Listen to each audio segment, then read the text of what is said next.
అందరికీ వందనాలండి. అందరూ ఎలా ఉన్నారు? ప్రభువు నామమున మీ అందరికీ ప్రేమపూర్వక వందనాలు తెలియజేసుకుంటున్నానండి. మీరందరూ బాగుండాలని మనస్ఫూర్తిగా కోరుకుంటున్నాను. అలాగే నా ఛానల్ ఎవరైతే సబ్స్క్రైబ్ చేసుకున్నారో, నా ఛానల్ ఎవరైతే చూస్తున్నారో వాళ్ళందరికీ థ్యాంక్ యూ సో మచ్ అండి.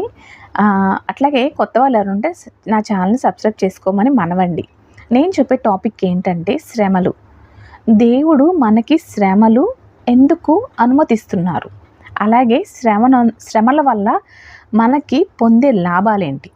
శ్రమల వల్ల మనకి పొందే లాభాలు చూద్దాం.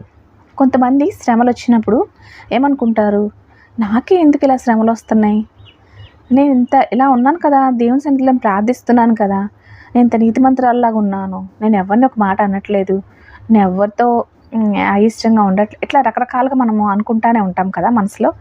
నేనైతే చాలాసార్లు అనుకున్నానండి, నాకే ఎందుకు ఇలా వస్తుంది, నేనే ఎందుకు ఇలా అవుతున్నాను, నాకే దేవుడు ఇన్నిసార్లు ఎందుకు అనుమతించాడు అనేది నేను చాలాసార్లు నేను నా మటుకు నేను అనుకున్నాను. అలాగే చాలామంది దగ్గర కూడా నేను ఈ విషయాలు విన్నానండి. అలాగే మనము ఈ విషయంలో తెలుసుకోవాలి ఏంటంటే, యోబు శ్రమలు వచ్చినాయి.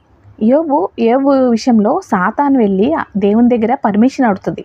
ఏమని అడుగుతుంది? నేను యోబునికి శ్రమలు కల్పించలేకపోతున్నాను, నువ్వు నాకు పర్మిషన్ ఇమ్మని పర్మిషన్ అడుగుతుంది. అప్పుడు దేవుడు ఏమంటాడు, నువ్వు ఎన్ని చేసినా యోబు నావాడేను, నువ్వు ఎంత చేసినా యోబు నా వైపే ఉంటాడు, కానీ నీకు అది అవకాశం ఇస్తున్నాను తీసుకో, కానీ తన ప్రాణం మాత్రం తీసుకోవద్దు అని చెప్తాడు దేవుడు. అప్పుడు ఏం చేస్తాడు? అపవాది వెళ్ళిపోయి భయంకరమైన శ్రమలు కల్పిస్తాడు యోబుకి. అందరూ తెలిసిందే కదా, కుమారులు చనిపోతారు, ఆస్తులు పోతాయి, అట్లాగే గొడ్లు పోతాయి, పని వాళ్ళు అందరూ అప్పటికప్పుడే వితిన్స్ 1 or 2-3 డేస్లో మొత్తం అంతా సమస్తాన్ని యోబు కోల్పోతాడు. లాస్ట్ ఫైనల్ డే తన ఒళ్ళంతా భయంకరమైన కురుపులతో, దురదలతో, చిల్ల పెంకుతో గీక్కున్నంత సిచ్యువేషన్స్కి వచ్చేస్తాడు యోబు.